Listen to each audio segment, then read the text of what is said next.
Srimad Bhagavatam, 3rd Canto, Part 1, of Krishna Dvaipayana Vyasa, translated with elaborate purports by His Divine Grace A.C. Bhaktivedanta Swami Prabhupada, founder Acharya of the International Society for Krishna Consciousness. Chapter 1, Questions by Vidura. Text 1. Sukadeva Goswami said, after renouncing his prosperous home and entering the forest, King Vidura, the great devotee, asked this question of His Grace Maitreya Rishi. Text 2. What else is there to say about the residential house of the Pandavas? Sri Krishna, the Lord of everything, acted as your minister. He used to enter that house as if it were his own, and he did not take any care of Duryodhana's house. Purport. According to the Gaudiya Achintya Beda Tattva philosophy, anything which satisfies the senses of the Supreme Lord Sri Krishna is also Sri Krishna. For example, Sri Vrindavana Dhamma is non-different from Sri Krishna, Tadhamma Vrindavanam, because at Vrindavana the Lord enjoys the transcendental bliss of his internal potency. Similarly, the house of the Pandavas was also the source of transcendental bliss for the Lord. It is mentioned here that the Lord identified the house with his own self. Thus the house of the Pandavas was as good as Vrindavana, and Vidura should not have given up that place of transcendental bliss. Therefore the reason for his quitting the house was not exactly family misunderstanding. Rather, Vidura took the opportunity to meet Rishi Maitreya and discuss transcendental knowledge. For a saintly person like Vidura, any disturbance due to worldly affairs is insignificant. Such disturbances, however, are sometimes favorable for higher realization, and therefore Vidura took advantage of a family misunderstanding in order to meet Maitreya Rishi. Text 3. The king asked Sukadeva Goswami, where and when did the meeting and discussion take place between Saint Vidura and His Grace Maitreya Muni? Kindly oblige, my lord, and describe this to us. Purport. Exactly as Sanaka Rishi inquired of Sutta Goswami, and Sutta Goswami replied, so Srila Sukadeva Goswami replied to King Parikshit's inquiries. The king was very anxious to understand the meaningful discussion that took place between the two great souls. Text 4. Saint Vidura was a great and pure devotee of the Lord, and therefore his questions to His Grace Rishi Maitreya must have been very purposeful, on the highest level, and approved by learned circles. Purport. Questions and answers among different classes of men have different value.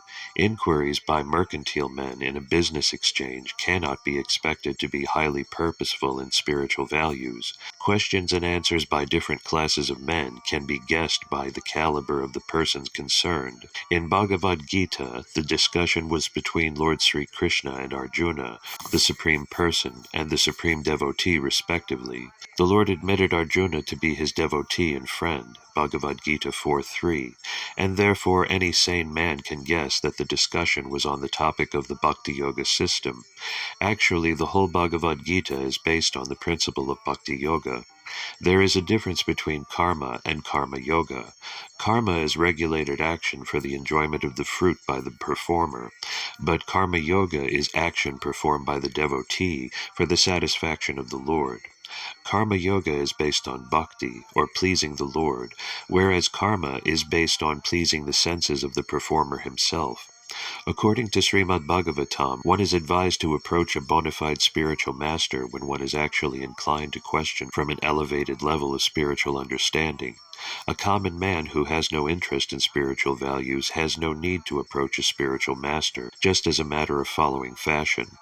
As a student, Maharaja Parikshit was serious about learning the science of God, and Sukadeva Goswami was a bona fide spiritual master in the transcendental science.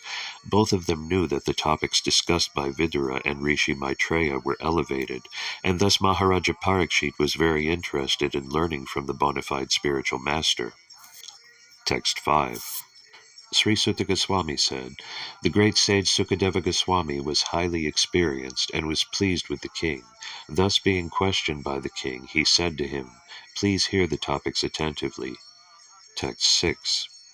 Sri Sukadeva Goswami said, King Dhritarashtra became blind under the influence of impious desires to nourish his dishonest sons, and thus he set fire to the lacquer house to burn his fatherless nephews, the Pandavas. Purport. Dhritarashtra was blind from birth, but his blindness in committing impious activities to support his dishonest sons was a greater blindness than his physical lack of eyesight. The physical lack of sight does not bar one from spiritual progress, but when one is blind spiritually, even though physically fit, that blindness is dangerously detrimental to the progressive path of human life. Text 7. The king did not forbid his son Dushasana's abominable action of grabbing the hair of Draupadi, the wife of the godly king Yudhishthira, even though her tears washed the red dust on her breast. Text 8. Yudhishthira, who was born without any enemy, was unfairly defeated in gambling, but because he had taken the vow of truthfulness, he went off to the forest. When he came back in due course and begged the return of his rightful share of the kingdom, he was refused by Dhritarashtra, who was overwhelmed by illusion. Purport. Maharaja Yudhishthira was the rightful heir to his father's kingdom, but just to favor his own sons, headed by Duryodhana, Dhritarashtra, Maharaja Yudhishthira's uncle, adopted various unfair means to cheat his nephews of their rightful share of the kingdom. At last the Pandavas demanded only 5 villages, one for each of the 5 brothers, but that was also refused by the usurpers. This incident led to the war of Kurukshetra. The battle of Kurukshetra, therefore, was induced by the Kurus and not the Pandavas. As Kshatriyas, the proper livelihood of the Pandavas was only to rule, and not to accept any other occupation. A Brahmana, Kshatriya, or Vaishya will not accept employment for his livelihood under any circumstances. Text 9. Lord Krishna was sent by Arjuna unto the assembly as the spiritual master of the whole world, and although his words were heard by some, like Bhisma, as pure nectar, it was not so for the others, who were completely bereft of the last farthing of past pious works. The king, Dhritarashtra or Duryodhana, did not take the words of Lord Krishna very seriously. Purport.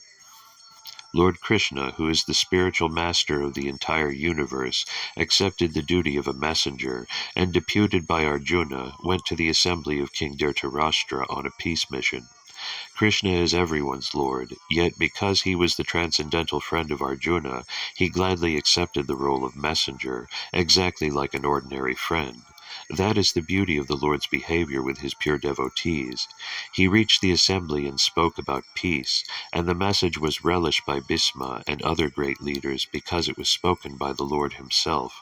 But due to the exhaustion of the pious results of their past deeds, Duryodhana, or his father Dhritarashtra, did not take the message very seriously.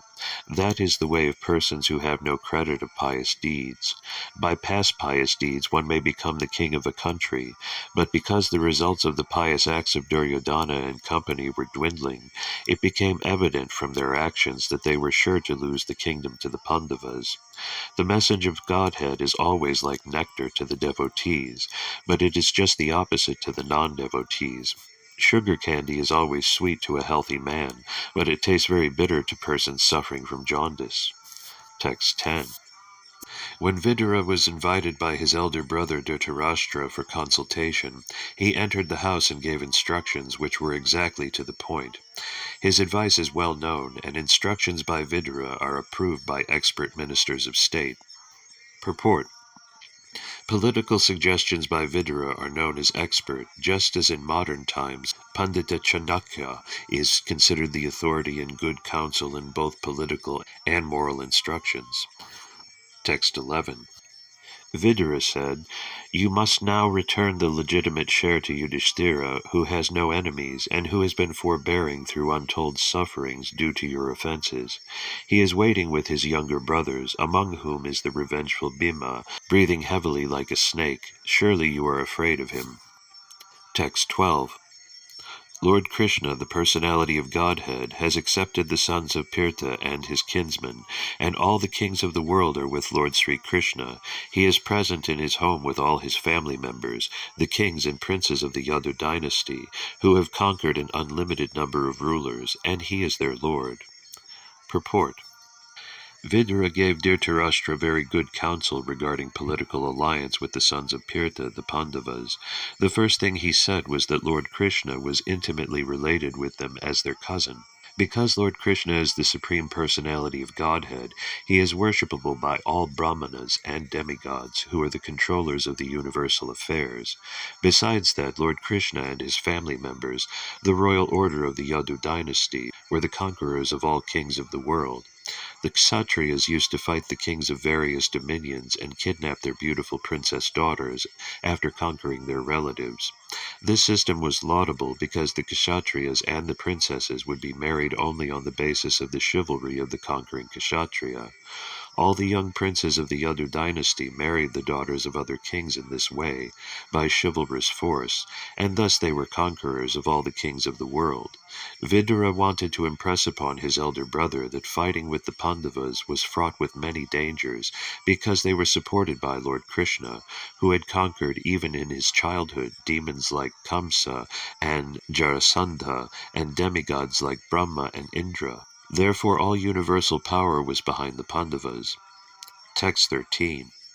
You are maintaining offense personified, Duryodhana, as your infallible son, but he is envious of Lord Krishna, and because you are thus maintaining a non-devotee of Krishna, you are devoid of all auspicious qualities. Relieve yourself of this ill fortune as soon as possible, and do good to the whole family. Purport. A good son is called apatya, one who does not allow his father to fall down. The son can protect the father's soul when the father is dead by offering sacrifices to please the Supreme Lord Vishnu. This system is still prevalent in India. After the death of his father, a son goes to offer sacrifices at the lotus feet of Vishnu at Gaya, and thus delivers the father's soul if the father is fallen. But if the son is already an enemy of Vishnu, how, in such an inimical mood, can he offer sacrifice unto Lord Vishnu's lotus feet? Lord Krishna is directly the personality of Godhead, Vishnu, and Duryodhana was inimical to him. He would therefore be unable to protect his father Dhritarashtra after his death. He himself was to fall down because of his faithlessness towards Vishnu. How then could he protect his father? Vidura advised Dhritarashtra to get rid of such an unworthy son as Duryodhana as soon as possible, if he was at all anxious to see to the good of his family. According to the moral instructions of Chanakya Pandita, what is the use of a son who is neither a learned man nor a devotee of the Lord? If a son is not a devotee of the Supreme Lord, he is just like blind eyes, a source of trouble. A physician may sometimes advise the extrication of such useless eyes from their sockets so that one can be relieved of the constant trouble. Duryodhana was exactly like blind, troubling eyes. He would be a source of great trouble to the family of Dhritarashtra, as foreseen by Vidura. Vidura therefore rightly advised his eldest brother to get rid of this source of trouble. Dhritarashtra was wrongly maintaining such personified offense, under the mistaken impression that Duryodhana was a good son, able to liberate his father. Text 14. While speaking thus, Vidura, whose personal character was esteemed by respectable persons, was insulted by Duryodhana, who was swollen with anger, and whose lips were trembling. Duryodhana was in company with Karna, his younger brothers, and his maternal uncle Shakuni. Purport. It is said that giving good counsel to a foolish person causes the fool to become angry, just as feeding milk to a snake only increases its venomous poison. Saint Vidura was so honorable that his character was looked up to by all respectable persons, but Duryodhana was so foolish that he dared to insult Vidura. This was due to his bad association with Shakuni, his maternal uncle, as well as with his friend Karna, who always encouraged Duryodhana in his nefarious acts. Text 15. Who asked him to come here, this son of a kept mistress? He is so crooked that he spies in the interest of the enemy against those on whose support he has grown up. Toss him out of the palace immediately, and leave him with only his breath. Purport. When getting married, the Kshatriya kings would take on several other youthful girls along with the married princess. These girl attendants of the king were known as dashis, or attendant mistresses. By intimate association with the king, the dashis would get sons. Such sons were called dashiputras. They had no claim to a royal position, but they would get maintenance and other facilities just like princes. Vidura was the son of such a dashi, and he was thus not counted amongst the Kshatriyas. King Dhritarashtra was very affectionate toward his younger Dashiputra brother Vidura, and Vidura was a great friend and philosophical advisor to Dhritarashtra.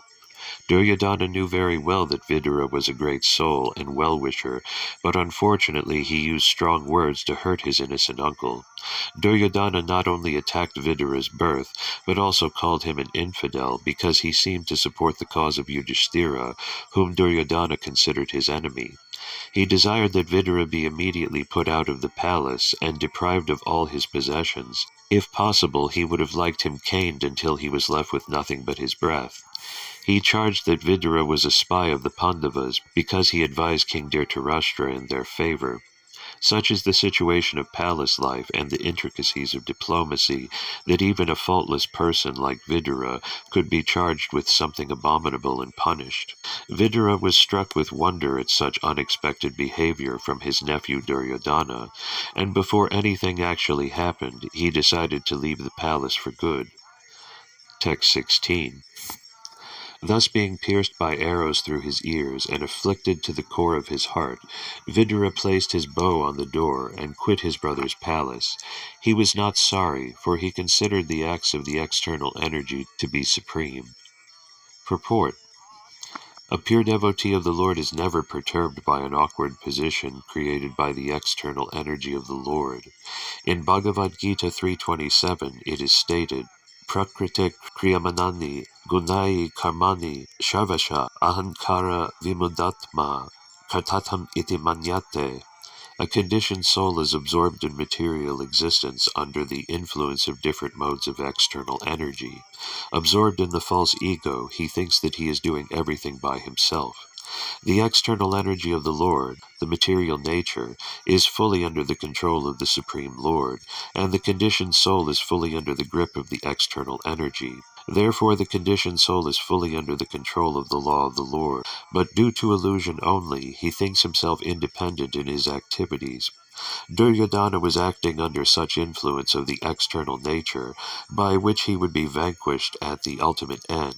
He could not accept the sound advice of Vidura, but on the contrary, he insulted that great soul, who was the well-wisher of his whole family. Vidura could understand this because he was a pure devotee of the Lord.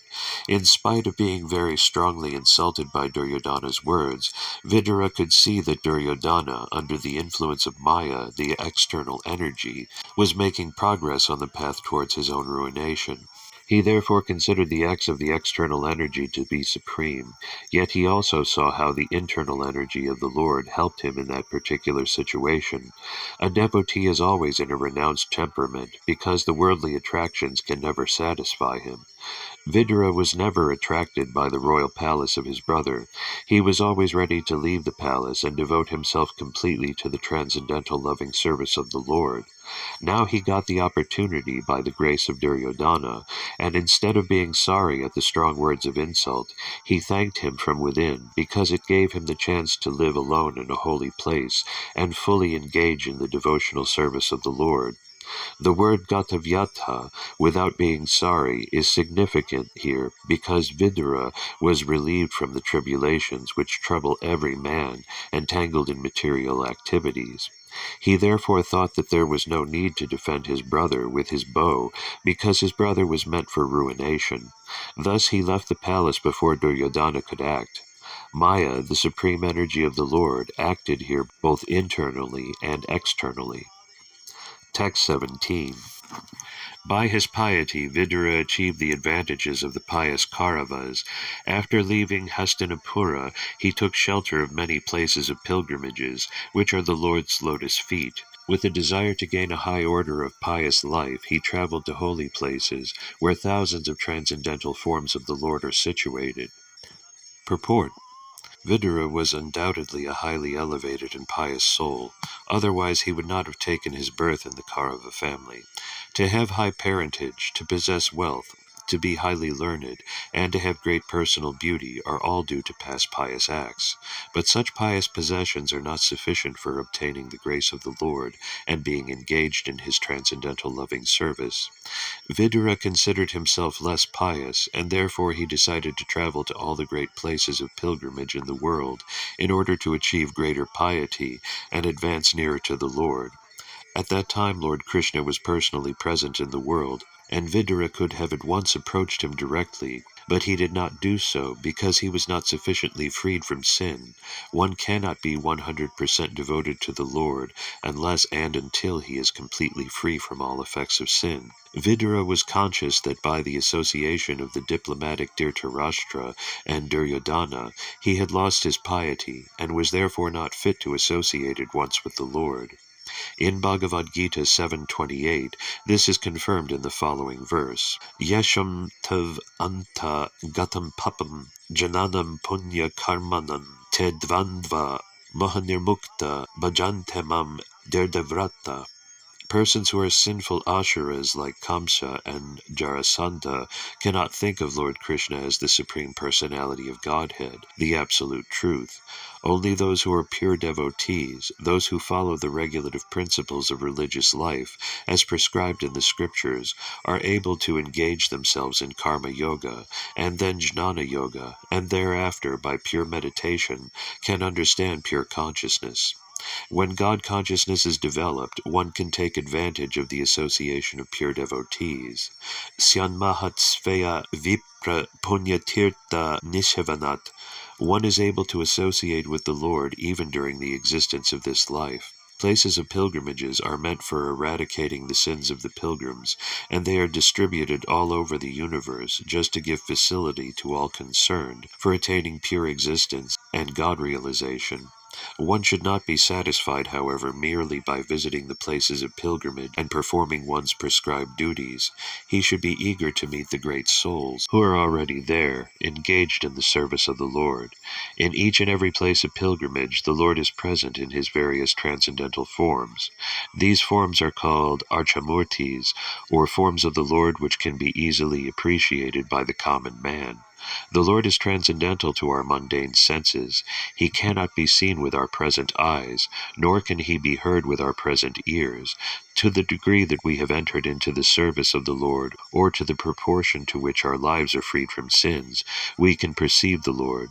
But even though we are not free from sins, the Lord is kind enough to allow us the facility of seeing him in his archamurtis in the temple.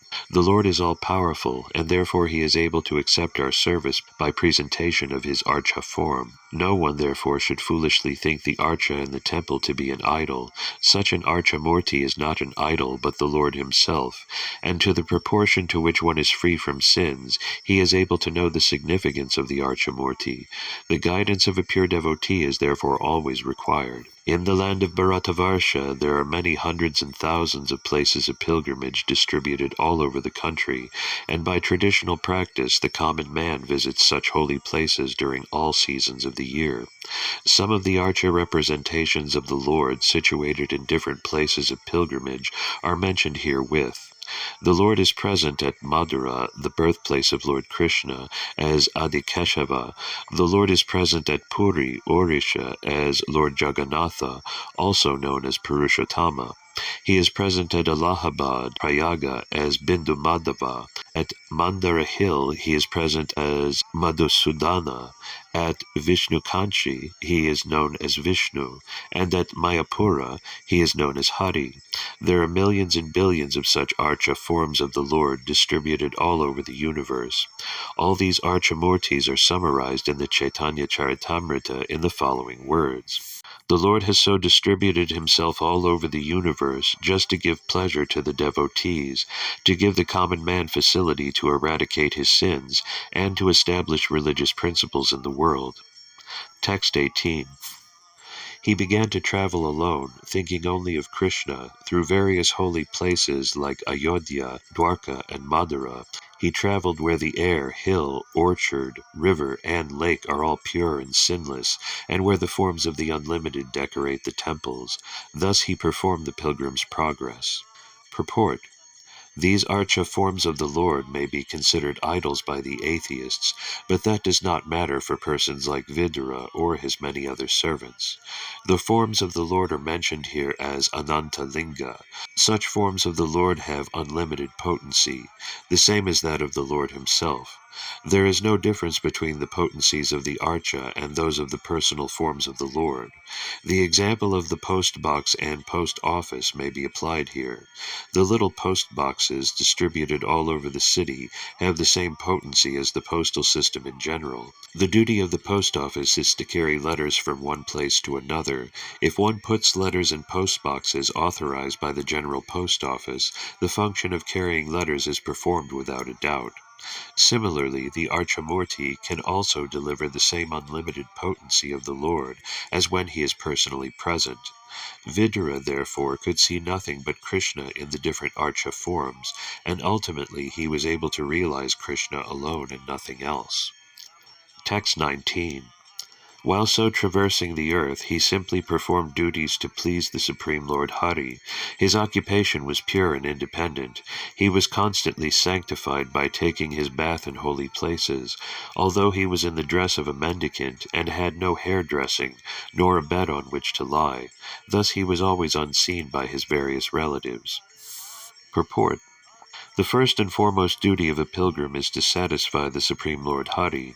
While traveling as a pilgrim, one should not be worried about pleasing society. There is no need to depend on social formalities or occupation or dress. One should remain always absorbed in the function of pleasing the Lord. Thus sanctified by thought and action, one is able to realize the Supreme Lord by the process of a pilgrim's journey. Text 20. Thus, when he was in the land of Bharatavarsha, traveling to all the places of pilgrimage, he visited Prabhashakshetra. At that time, Maharaja Yudhishthira was the emperor and held the world under one military strength and one flag. Purport: more than 5,000 years ago, while Saint Vidura was traveling the earth as a pilgrim, India was known as Bharatavarsha, as it is known even today. The history of the world cannot give any systematic account for more than 3,000 years into the past, but before that the whole world was under the flag and military strength of Maharaja Yudhishthira, who was the emperor of the world. At present there are hundreds and thousands of flags flapping in the United Nations, but during the time of Vidura there was, by the grace of Ajita, Lord Krishna, only one flag. The nations of the world are very eager to again have one state under one flag, but for this they must seek the favor of Lord Krishna, who alone can help us become one worldwide nation. Text 21. At the place of pilgrimage at Prabhasha, it came to his knowledge that all his relatives had died due to violent passion, just as an entire forest burns due to fire produced by the friction of bamboos. After this, he proceeded west, where the river Sarasvati flows.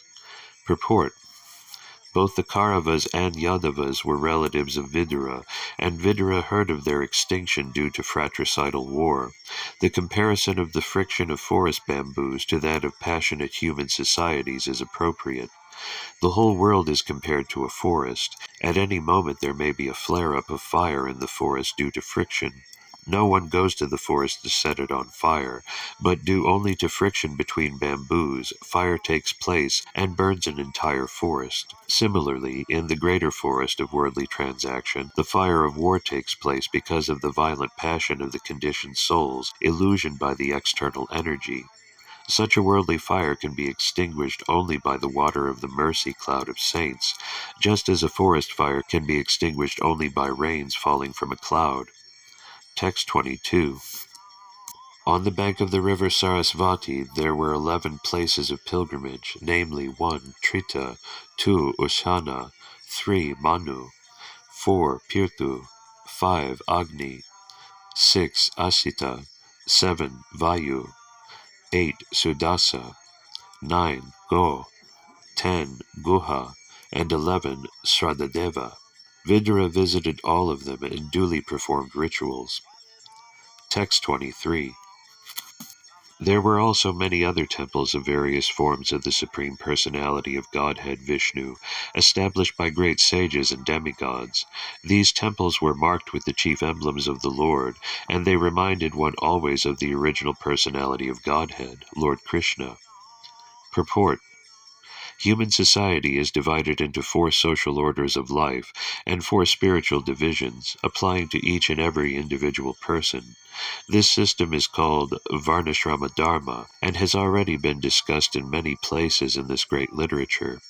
The sages, or persons who completely devoted themselves to the spiritual upliftment of the entire human society, were known as Dvijadeva, the best amongst the twice-born.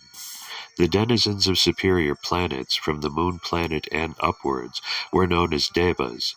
Both the Dvijadevas and the Devas always established temples of Lord Vishnu in his various forms, such as Govinda, Madhusudana, Narasimha, Mahadeva, Keshava, Narayana, Padmanabha, Parthasarathi, and many others. The Lord expands himself in innumerable forms, but all of them are non-different from one another. Lord Vishnu has 4 hands, and each hand holds a particular item, either a conch shell, wheel, club, or lotus flower. Of these 4 emblems, the chakra, or wheel, is the chief. Lord Krishna, being the original Vishnu form, has only one emblem, namely the wheel, and therefore he is sometimes called the Shakri.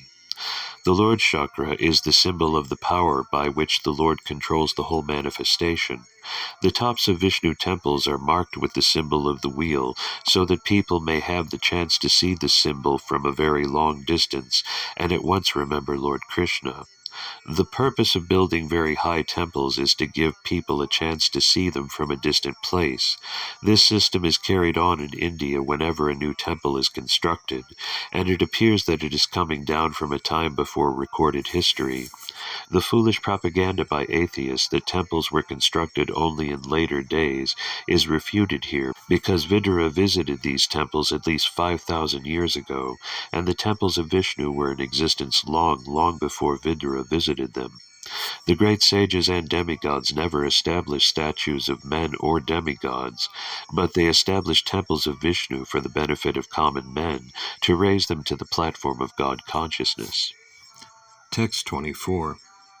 Thereafter he passed through very wealthy provinces like Surat, Saurava, and Matsya, and through western India known as Kurujangala. At last he reached the bank of the Yamuna, where he happened to meet Uddhava, a great devotee of Lord Krishna. Purport: The tract of land comprising about 100 square miles from modern Delhi to the Madura district in Uttar Pradesh, including a portion of the Gurgaon district in Punjab, East India, is considered to be the topmost place of pilgrimage in all of India. This land is sacred because Lord Krishna traveled through it many times. From the very beginning of his appearance, he was at Madura in the house of his maternal uncle Kamsa, and he was reared by his foster father Maharaja Nanda at Vrindavana. There are still many devotees of the Lord lingering there in ecstasy in search of Krishna and his childhood associates, the gopis.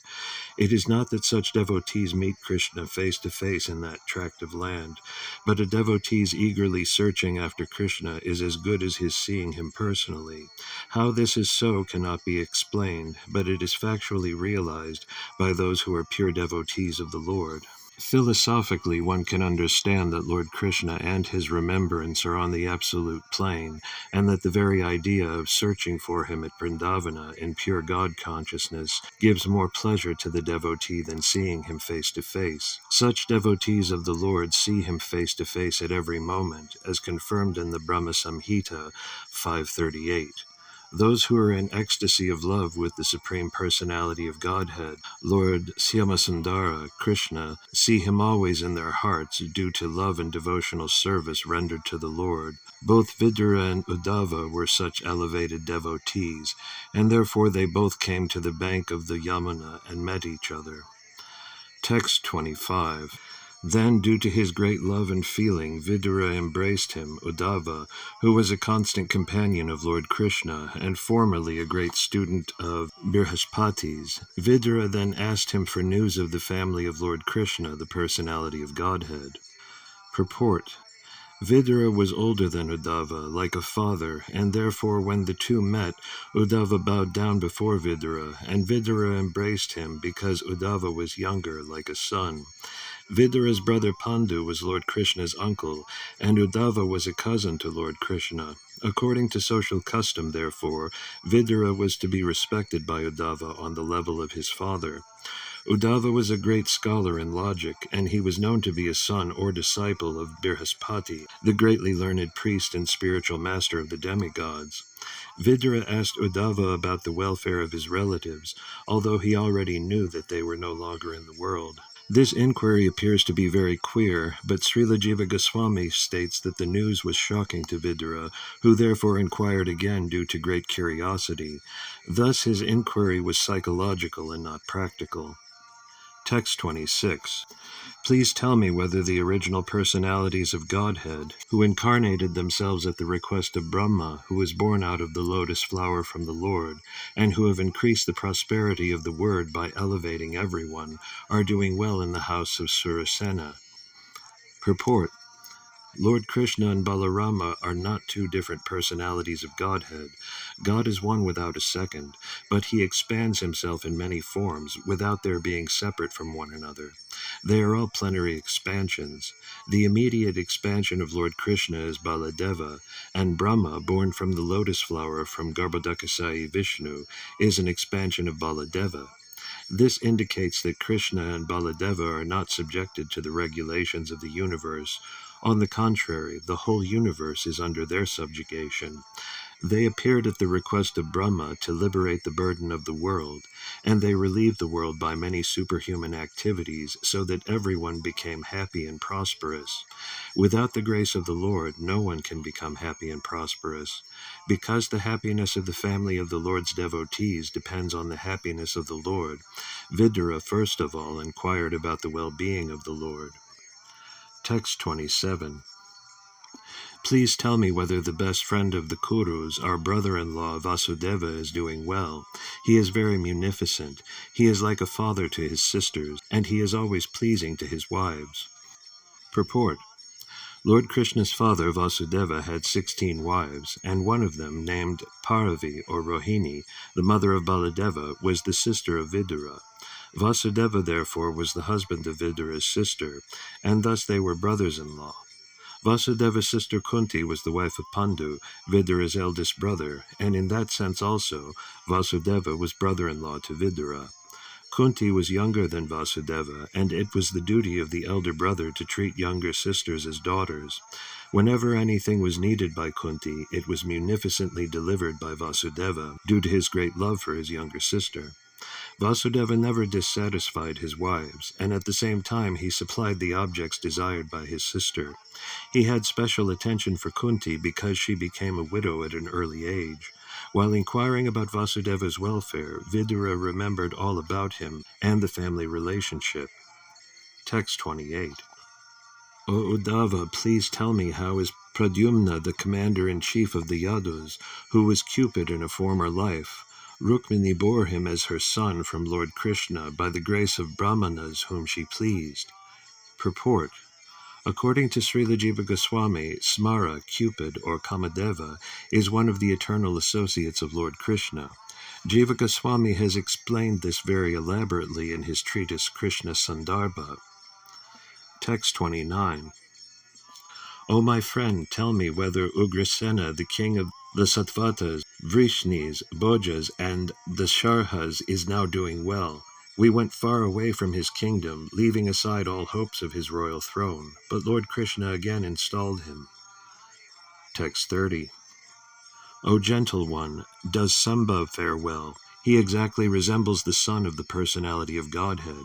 In a previous birth he was born as Kartikeya in the womb of the wife of Lord Shiva, and now he has been born in the womb of Jambavati, the most enriched wife of Krishna.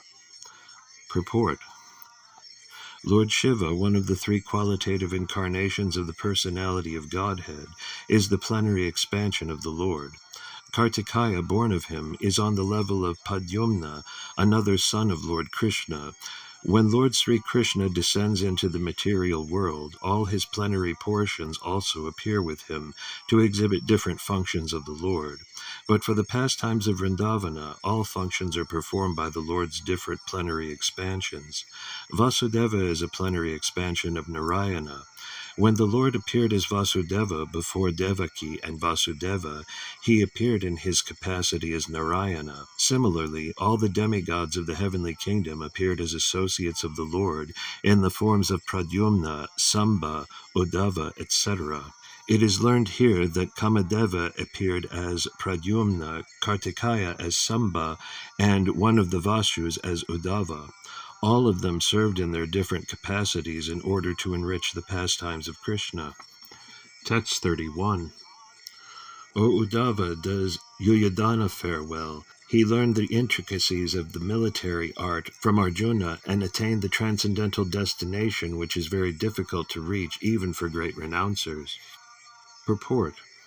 The destination of transcendence is to become the personal associate of the personality of Godhead, who is known as Adoksaja, he who is beyond the reach of the senses. The renouncers of the world, the sannyasis, give up all worldly connections, namely family, wife, children, friends, home, wealth, everything, to attain the transcendental bliss of Brahman happiness. But adoksaja happiness is beyond Brahman happiness. The empiric philosophers enjoy a transcendental quality of bliss by philosophical speculation on the supreme truth. But beyond that pleasure is the pleasure enjoyed by Brahman in his eternal form of the personality of Godhead. Brahman bliss is enjoyed by living entities after liberation from material bondage. But Parabrahman, the personality of Godhead, enjoys eternally a bliss of his own potency, which is called the Hladini potency. The empiric philosopher who studies Brahman by negation of the external features has not yet learned the quality of the Hladini potency of Brahman. Out of many potencies of the omnipotent, there are three features of his internal potency, namely Samvit, Sandhini, and Hladini, and in spite of their strict adherence to the principles of Yama, Niyama, Asana, Dhyana, Dharana, and Pranayama, the great yogis and jnanis are unable to enter into the internal potency of the Lord. This internal potency is, however, easily realized by the devotees of the Lord by dint of devotional service. Yuyodhana achieved this stage of life, just as he achieved expert knowledge in military science from Arjuna.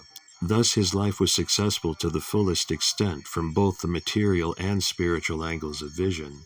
That is the way of devotional service to the Lord. Text 32. Please tell me whether Akhura, the son of Svaphalka, is doing well. He is a faultless soul surrendered unto the personality of Godhead. He once lost his mental equilibrium due to his ecstasy of transcendental love, and fell down on the dust of a road which was marked with the footprints of Lord Krishna. Purport. When Akrura came to Vrindavana in search of Krishna, he saw the footprints of the Lord on the dust of Nandagrama, and at once fell on them in ecstasy of transcendental love. This ecstasy is possible for a devotee who is fully absorbed in incessant thoughts of Krishna. Such a pure devotee of the Lord is naturally faultless, because he is always associated with the supremely pure personality of Godhead. Constant thought of the Lord is the antiseptic method for keeping oneself free from the infectious contamination of the material qualities. The pure devotee of the Lord is always in company with the Lord by thinking of him. Yet in the particular context of time and place, the transcendental emotions take a different turn, and this breaks the mental equilibrium of the devotee.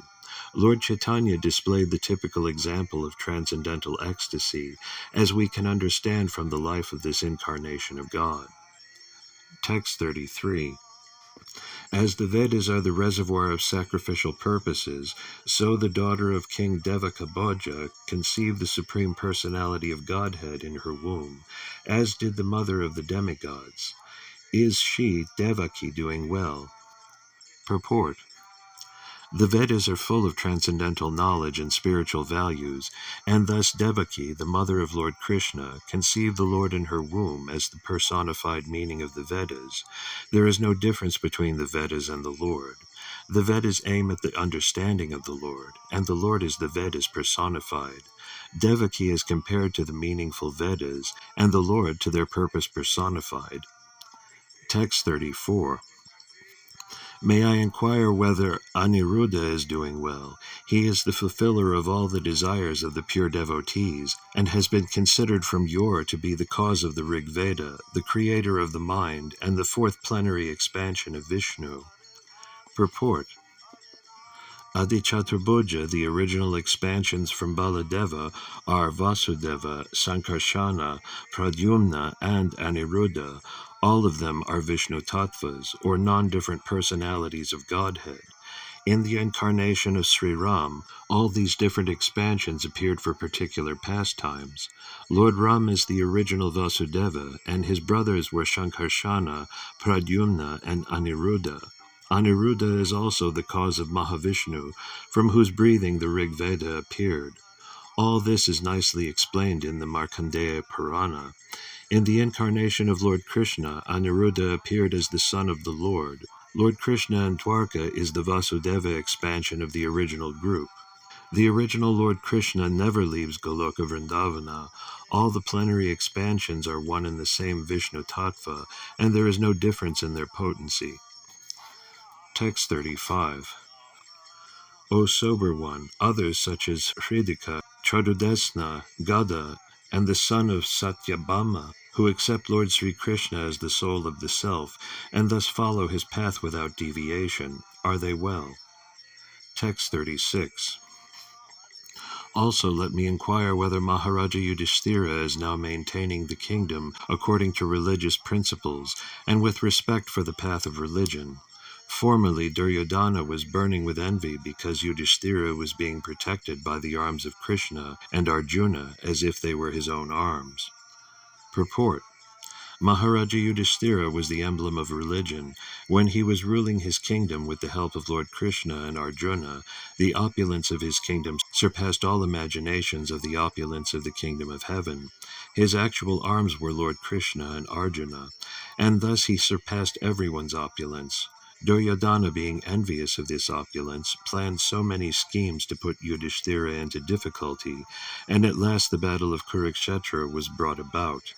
After the battle of Kurukshetra, Maharaja Yudhishthira was again able to rule his legitimate kingdom, and he reinstated the principles of honor and respect for religion. That is the beauty of a kingdom ruled by a pious king like Maharaja Yudhishthira. Text 37. Please tell me whether the unconquerable Bhima, who is like a cobra, has released his long-cherished anger upon the sinners.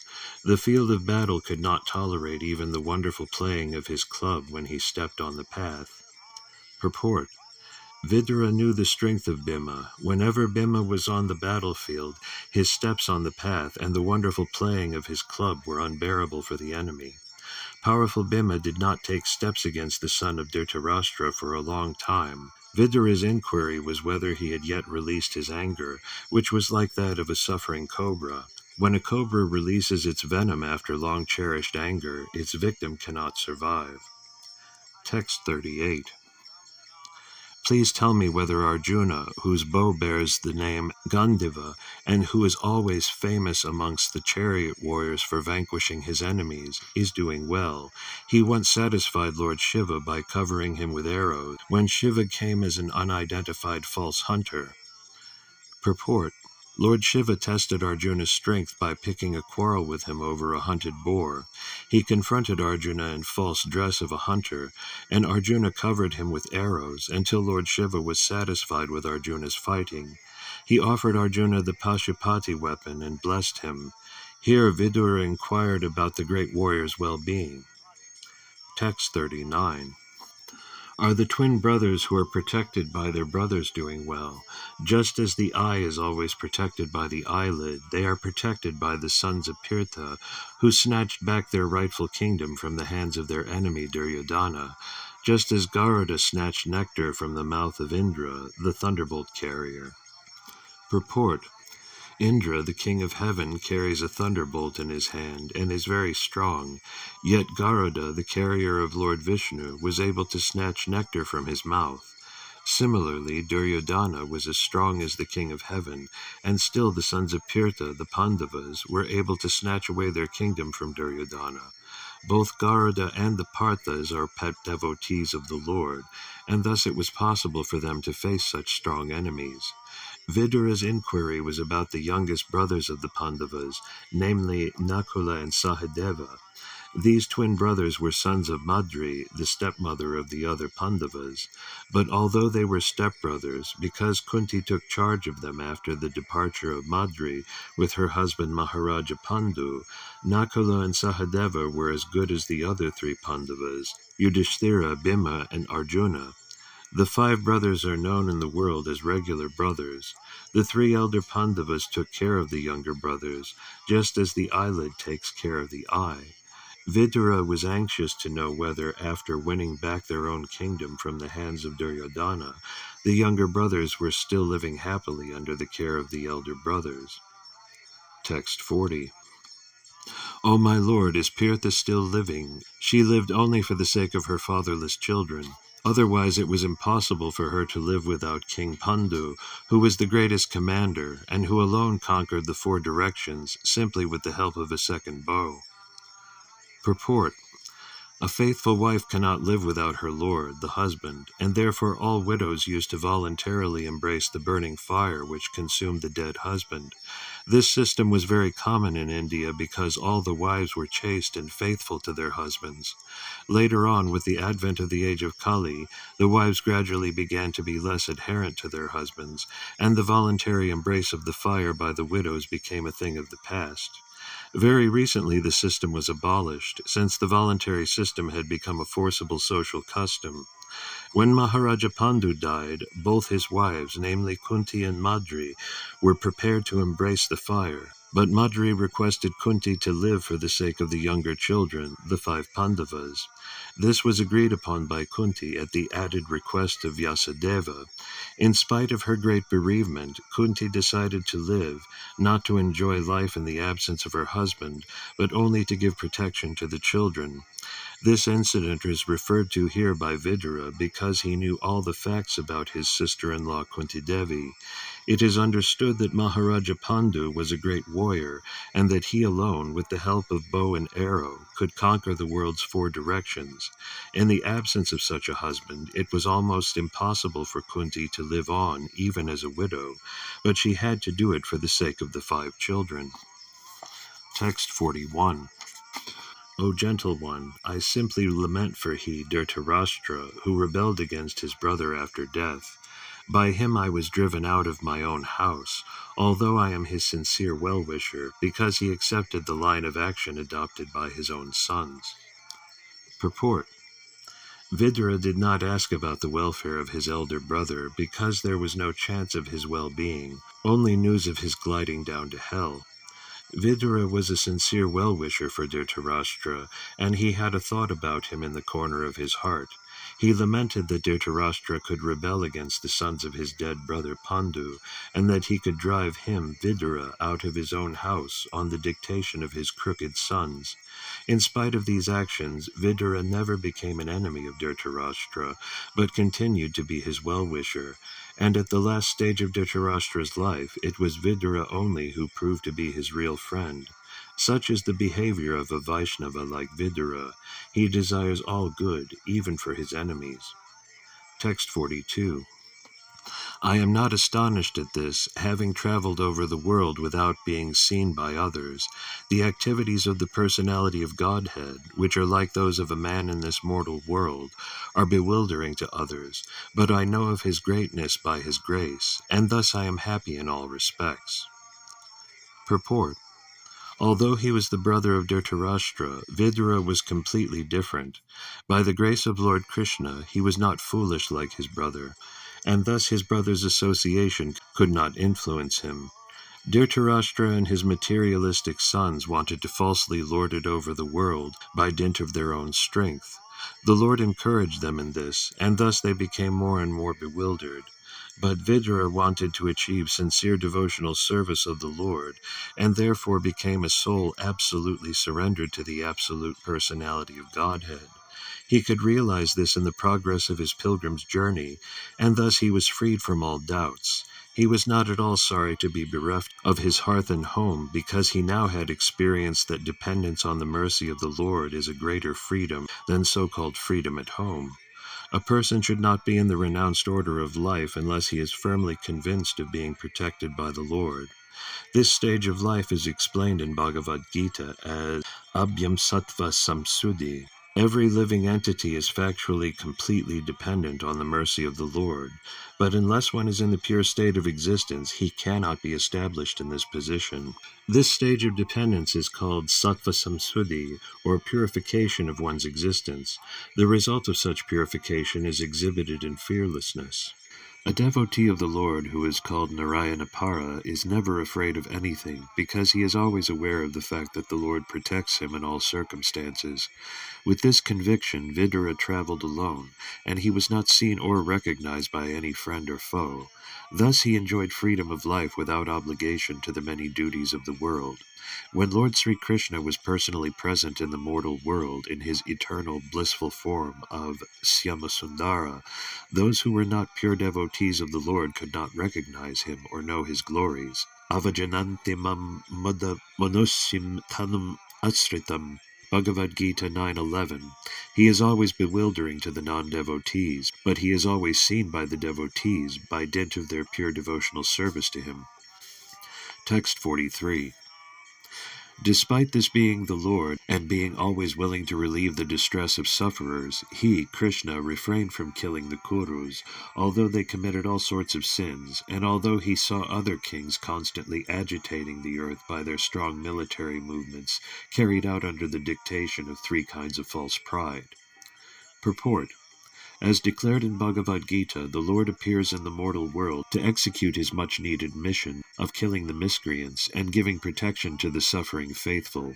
In spite of that mission, Lord Krishna tolerated the insult to Draupadi by the Kurus and the injustices perpetrated against the Pandavas, as well as insults to himself.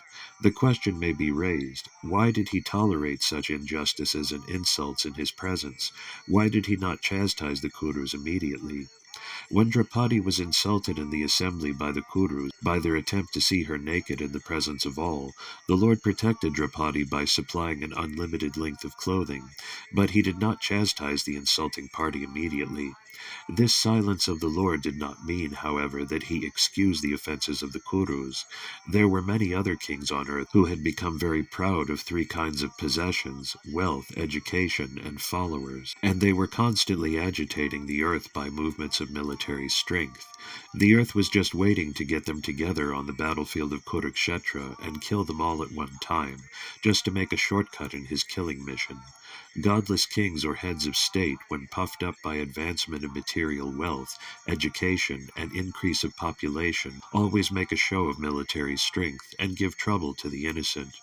When Lord Krishna was personally present, there were many such kings all over the world, and he thus arranged for the battle of Kurukshetra. In his manifestation of Vishvarupa, the Lord expressed his mission of killing as follows: I have willingly descended on the earth in my capacity of inexorable time, in order to decrease the unwanted population. I shall finish all those who have assembled here except you, the Pandavas. The killing does not wait for you to take part in it. It is already arranged. All will be killed by me.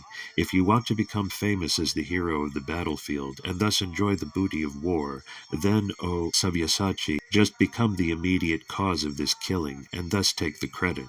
I have already killed all the great warriors, Bhisma, Drona, Jayadratha, Karna, and many other great generals. Do not worry. Fight the battle and be famous as a great hero. Bhagavad Gita 11:32-34.